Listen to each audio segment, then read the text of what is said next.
പുറപ്പാട് പുസ്തകം 14 അധ്യായം 15 വാക്യം. അപ്പോൾ യഹോവ മോശയോട് അരുളി ചെയ്തത്, നീ എന്നോട് നിലവിളിക്കുന്നത് എന്ത്? മുൻപോട്ട് പോകുവാൻ ഇസ്രായേൽ മക്കളോട് പറക.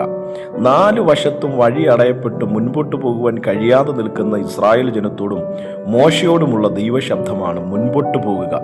അതേ പ്രിയപ്പെട്ടവരെ, നമുക്ക് പലപ്പോഴും മുൻപോട്ട് പോകുവാൻ കഴിയാത്ത വിധത്തിൽ നമ്മുടെ ആത്മീക ജീവിതത്തിലും ഭൗതിക ജീവിതത്തിലും പ്രതിസന്ധികൾ കടന്നു വരുവാൻ സാധ്യതയുണ്ട്. അത് വിദ്യാഭ്യാസത്തിലോ ജോലിയിലോ ബിസിനസ്സിലോ കുടുംബജീവിതത്തിലോ സഭയിലോ ശുശ്രൂഷയിലോ ഒക്കെ ഇതുപോലെയുള്ള പ്രതിസന്ധികൾ നമ്മുടെ ജീവിതത്തിൽ കടന്നു വരുവാൻ സാധ്യതയുണ്ട്.